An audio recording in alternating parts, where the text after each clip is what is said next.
회심이란 것은 기독교 신앙에 있어서 아주 중요한 것입니다. 진짜 믿음과 가짜 믿음을 나누는 것이 회심을 했느냐 못했느냐 하는 것이고, 기독교의 부흥과 쇠락을 나누는 것이 회심을 했느냐 안 했느냐 하는 것입니다. 왜 복음주의 신앙이 부흥할 수 있었느냐? 그 이유는 회심을 강조하고 각 사람에게 당신은 회심했느냐를 물어봤기 때문입니다. 반대로 비복음주의가 쇠락할 수밖에 없었던 이유는 회심이 없는 기독교가 동력이 있을 수가 없고 재생산할 생명력이 있을 수 없기 때문입니다. 씨 뿌리는 비유에 길가와 돌짝밭과 같습니다. 신앙인인 줄 알고 있었는데 여건이 어려워지니까 신앙인이 아니더라 하는 것입니다. 신앙인이 아닌데 왜 자기를 신앙인으로 착각했다는 말입니까? 주변 상황 때문에 그렇습니다. 기독교 집안에 태어났다거나 기독교 가정에 시집을 갔다거나 미션 스쿨을 다녔다거나 주변에 신앙인이 많이 있다 보니까 암묵적으로 자기도 신앙인인 줄로 생각하게 된 것입니다. 이민 사회에는 이런 경우가 많아요. 한국에 살 때는 교회를 안 다니다가 외국에 가서 살면서 한국인을 만나기 위해 교회를 나가고, 또 밥을 주기 때문에 교회를 나가고, 친구들이 나가기 때문에 친구들 보러 교회를 나가는 사람들이 많습니다. 이 서당께도 3년이면 풍어를 엎는다고 처음에 교회를 나간 동기가 어떠했든 말씀을 듣다 보면 신앙을 갖게 되는 경우도 있지만, 외국에서는 교회를 다니다가 한국에 돌아와서는 더 이상 안 다니는 사람들도 많습니다. 신앙의 역사가 길고 신앙인들의 숫자가 많고 신앙의 영향력이 커질수록 명목상의 기독교인들이 많아집니다. 서양에는 일평생 교회를 3번 나가는 사람들을 스프링클 기독교인이라고 부릅니다. 스프링클이란 말은 뿌린다는 말인데, 태어났을 때 세례받기 위해 교회 가서 물을 뿌리고, 결혼할 때 교회 가서 쌀을 뿌리고, 그리고 죽을 때 흙을 뿌린다는 얘기예요. 스프링클 기독교인. 이런 사람들은 나라가 기독교 문화이다 보니까 태어났을 때 당연히 세례를 받아야 되는 줄로 생각하고, 결혼식은 당연히 교회에서 하는 줄로 생각을 하고, 장례식은 당연히 기독교식으로 해야 된다고 생각을 하지만, 그러나 이런 사람은 기독교인이 아니에요. 문화적인 기독교인이요, 또 명목상의 기독교인이지만 그 안에 그리스도가 계시지 않고 그리스도를 구주로 모시지 않고 구주 예수님을 섬기지 않습니다. 차라리 우리나라가 신앙을 갖기가 더 쉬운 이유는 여러 종교가 공존하는 사회이기 때문에 인간은 타자를 접하면서 자기 자신을 찾는다고 했는데, 다른 종교를 접하면서 자신의 신앙적인 정체성을 생각할 수밖에 없는 것입니다. 만일 모두가 스스로를 기독교인이라고 여긴다면 정체성을 생각할 필요가 없지만, 주변에 다른 종교, 무종교, 이런 사상 저런 사상을 가진 사람들이 모여 살게 되면 당연히 당신은 무엇을 믿느냐, 이것을 생각할 때 그럼 나는 무엇을 믿느냐, 나는 과연 믿느냐 하는 것을 생각할 수밖에 없기 때문에 여러 사상과 여러 종교가 공존하는 사회가 오히려 자기가 믿는 것을 더 확실하게 생각할 수 있는 계기가 되는 것입니다. 제가 영화 갓파더에 대해서 여러 번 말씀드렸지만 갓파더 3편을 보면 주인공과 대주교가 기독교에 대해서 대화하는 장면이 나옵니다. 주인공이 바티칸 은행의 스캔들에 대해서 대주교를 찾아가서 이 말을 할 때 대주교가 그 말을 듣고 분수 안에 손을 넣어서 물 속에 있던 돌멩이 하나를 꺼냅니다. 그리고 말합니다. 이 돌멩이는 오랫동안 물 속에 잠겨 있었다. 그러면서 그 돌멩이를 깨뜨려요. 그리고 속을 보여주면서 그 내부는 완벽하게 건조하다. 물이 이 돌멩이 안에 스며들지 못했다. 마찬가지로 유럽인들은 기독교 속에 오랫동안 잠겨 있었으나 그들 속에 그리스도가 계시지 않다. 아주 의미심장한 대화에 이런 대화가 프란시스 코폴라 감독의 뛰어남, 또 마리오 푸조의 뛰어남을 반영하는 것입니다. 기독교에 쌓여 있으면 그리스도가 마음에 들어가지 않아요. 그리스도에게 쌓여 있어야 돼. 그것이 차이점이에요. 기독교에 쌓여 있는 것만으로 그리스도가 우리 마음에 들어가리라는 보장이 없어요. 그리스도에 쌓여 있어야 돼. 신앙에 쌓여 있어야 되는데 이 차이점을 간파하지 못했을 때는 기독교 전통, 기독교 문화, 기독교 유산, 기독교 미술, 음악, 기독교 건축, 이것에 둘러싸여 사는 것만으로 자기가 기독교인이라고 착각할 수가 있고, 회심이 없는 기독교인, 확신이 없는 교인, 그리고 성령이 없는 설교자들을 생산할 수 있는 것입니다. 철학자 키에케고리 이 문제를 지적했지요. 그가 말하기를 덴마크 사람들은 덴마크인으로 태어났다는 사실만으로 자기가 기독교인 줄로 안다고 했어요.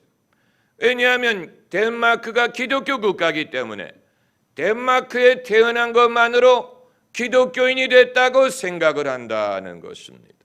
다만 키에케고르는 문제를 진단하기는 했는데 그 문제를 해결할 방법을 제시하지는 못했어요. 그렇기 때문에 키에케고르는 신학자가 되지 못하고 철학자가 된 것이고, 그리고 복음 전도자가 되지 못하고 저자가 됐는지도 모르는 것입니다. 이 사실, 자기의 회심의 여부를 자각하는 사람은 복이 있는 사람이에요. 자기가 회심을 했는지 못했는지를 느낄 수 있어야 자기가 없는 것을 알 수 있을 게 아닙니까? 사람은 있는 것도 알아야 되지만 없는 것도 알아야 돼. 내게 은과 금은 없으되 내게 있는 것을 너에게 준다 하고 했는데 내게 있는 것이 무엇인지를 알 뿐만이 아니고 없는 것을 알아야 되지 않겠습니까? 그런데 회심의 여부는 없어도 되는 게 아니에요. 내가 거듭났느냐 하는 여부는 안 해도 되는 게 아니에요. 내가 구원을 받았느냐, 이건 안 받아도 되는 게 아니에요. 어떤 것은 절대적으로 있어야 돼. 절대적으로 하나님을 믿어야 돼. 절대적으로 그리스도에게 속해야 돼. 이건 해도 되고 안 해도 되는 게 아니에요.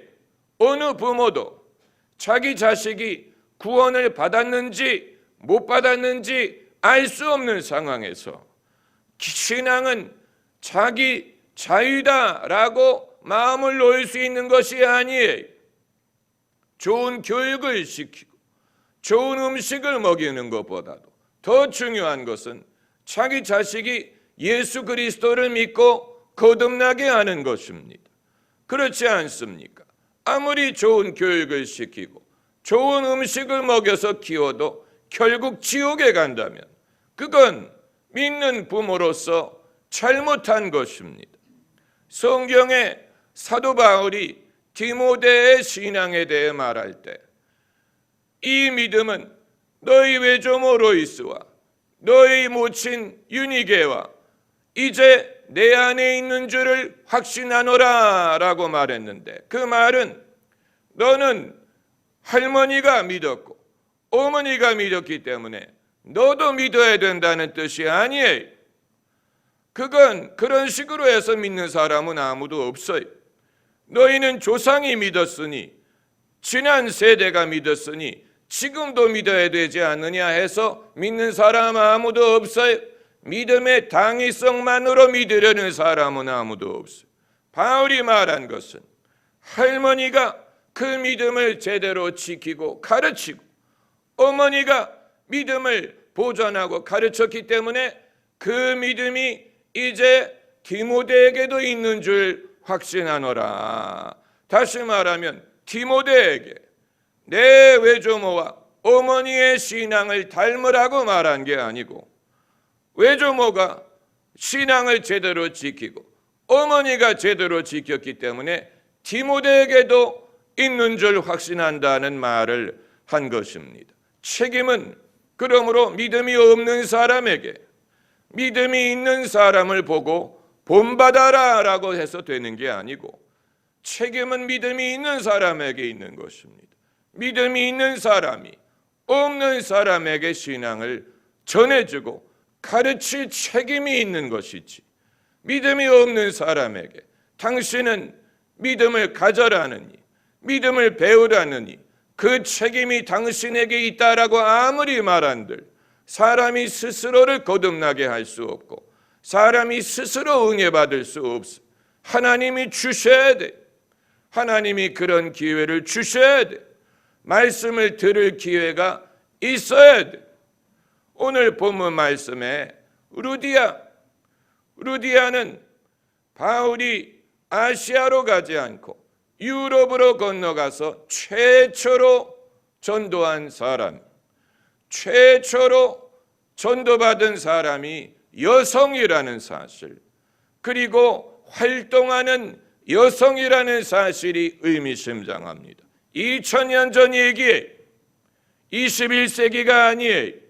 그러나 2000년 전 바울이 마게도니아에 처음 건너갔을 때 처음으로 복음을 듣고 믿은 사람은 남자가 아니었고 여자였고, 그냥 보통 여자가 아니고 일하는, 활동하는, 바쁘게 일하는, 주도적인 삶을 사는 적극적인 마인드의 여성이었어요. 그렇기 때문에 그가 예수님을 믿은 다음에 그냥 평범하게 믿은 것이 아니고 자기 집을 오픈해서 빌립보의 교회를 삼을 수 있었던 것입니다. 어느 누가 하나님이 남자와 여자를 차별한다고 합니까? 차별하지 않아요. 누구든지 영접하는 자, 누구든지 믿는 사람을 주님은 사용을 하십니다.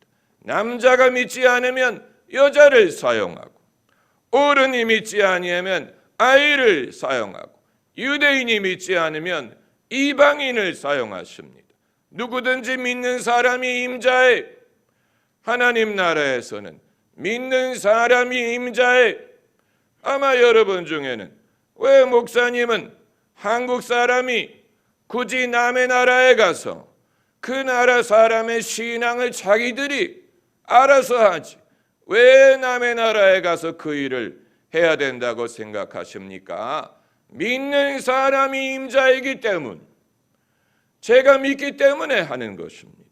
믿음, 다시 복음을 전해야 될 필요가 있다는 믿음, 한 번 더 복음을 전해야 될 필요가 있다는 믿음, 이미 한 번 믿은 문명이라도 신앙에서 떨어져 나갔다면 다시 전할 필요가 있다. 단순한 것이지만 그 믿음이 있기 때문에 있는 사람을 하나님이 쓰기를 원하시는 것입니다.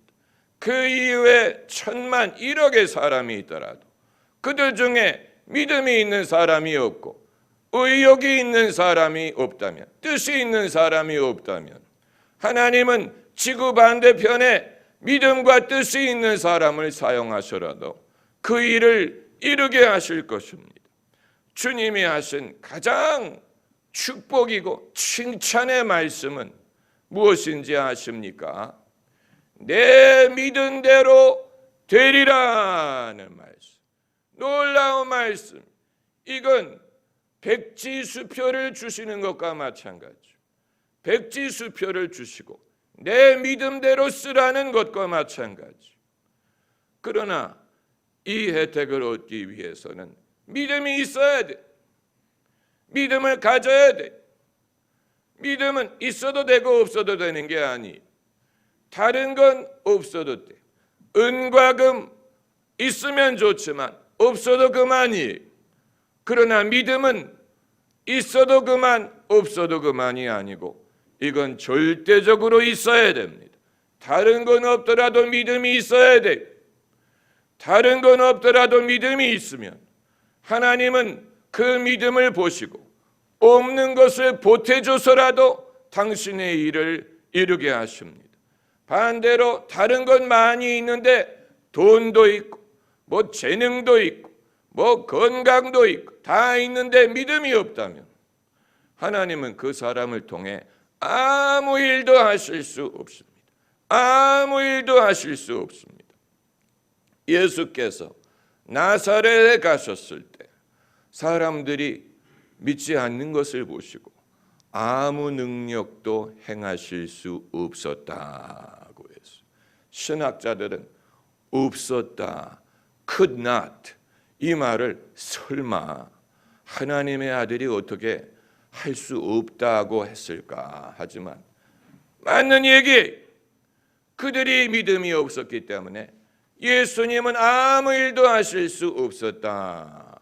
그리고 그들의 믿음 없음을 이상하게 여기셨더라. 이렇게 말씀을 한 것입니다. 믿음이 없이는 기쁘시게 못하나니. 하나님을 기쁘시게 하는 방법, 여러분은 어떤 방법으로 하나님을 기쁘시게 하고 있습니까? 여러분의 거룩함, 여러분의 율법을 지킴, 여러분의 모범적인 삶과 생각, 여러분의 본을 보이는 반듯한 삶, 그걸 하나님이 기뻐하실 수 있겠죠. 그러나 성경에 그것이 하나님을 기쁘시게 한다고 하지 않았어요. 믿음이 없으면 기쁘시게 못하나니. 다른 건 있는데 믿음이 없으면 기쁘시게 할 수 없어요. 하나님을 기쁘시게 하는 것, 기쁘시게 하는 것, 그건 믿음을 보고 하나님이 기뻐하세요. 부모가 자녀가 성적표를 잘 받아오면 기뻐하죠. 사실 그 기쁨처럼 큰 기쁨이 없죠. 뭐 성적표가 잘 받아왔다든가 아니면 자녀가 충실하고 성실한 모습을 보인다든가. 과거에 곽선희 목사님이 고향에 계실 때 새벽 기도를 다녀오시는 것을 그 모친이 보시고 기뻐하시더라고 했어요. 그래서 일평생 새벽 기도를 하게 된 계기가 어머니가 기뻐하시는 것을 보고 어머니가 이것을 이렇게 기뻐하신다면 내가 새벽에 기도를 해야 되겠구나, 이렇게 마음을 먹으셨다는 것인데, 여러분, 우리는 우리의 하는 일, 우리의 선택, 우리의 사는 방법이 부모님을 기쁘시게 하는 것이 무엇인지를 알 수 있는 것도 중요한, 하나님을 기쁘시게 하는 것, 그건 얼마나 중요하겠습니까? 우리가 몰라서 안 하는 것이지. 만일 내가 이렇게 하면 하나님이 기뻐하시는구나 하는 것을 알 수 있다면 어찌 그것을 하지 않겠습니까? 모르니까 안 하는 것이죠. 무엇이 하나님을 기쁘시게 하는지 모르는 것, 관심이 없는 거예요.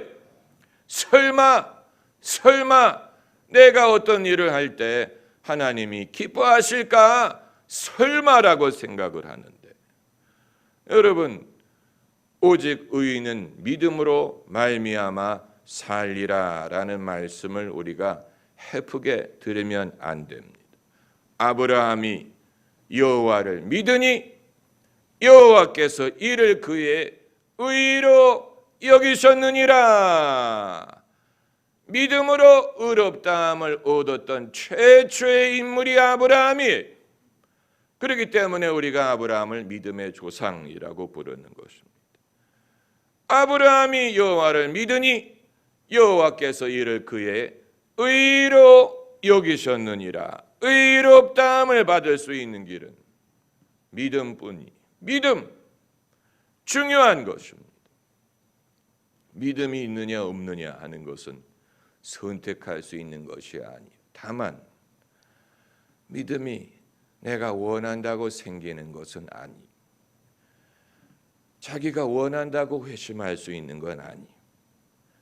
그걸 깨달은 사람이 요한 웨슬리.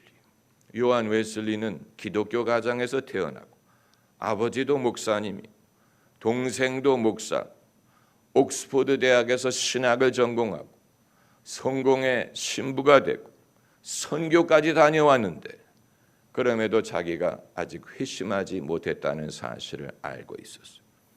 이게 복이 있는 거예요. 종교인이에요. 종교 리더예요. 그럼에도 아직 회심하지 못했다는 사실을 알고 있었어요.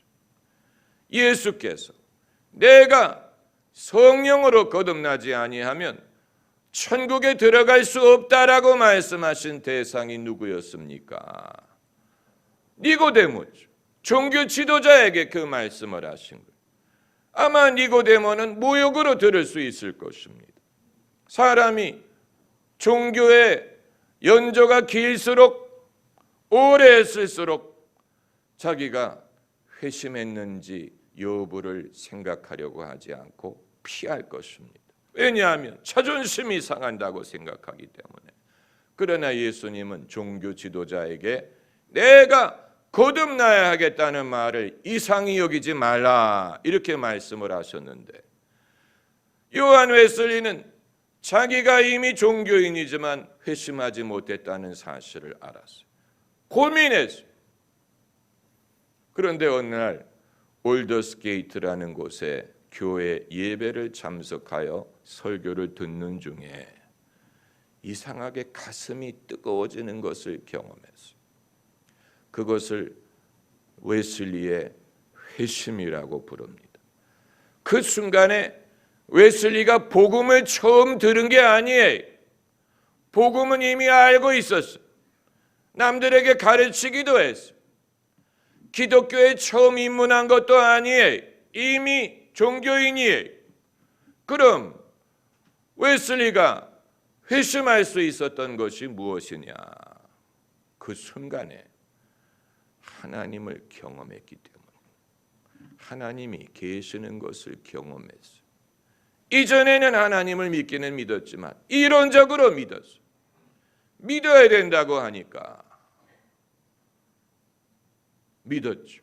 그러나 하나님이 계시는 것을 직접 알지는 못했어요. 경험하지 못했어요. 웨슬리에게는 하나님이란 존재는 알 수 없는 막연한 강 건너와 같은 존재였는데 가슴이 이상하게 뜨거워지는 것을 경험하면서 그 막연했던 하나님이 자기를 만나주시는 것을 경험하고 자기가 예수 그리스도를 의지하고 있다는 것을 알게 되었습니다.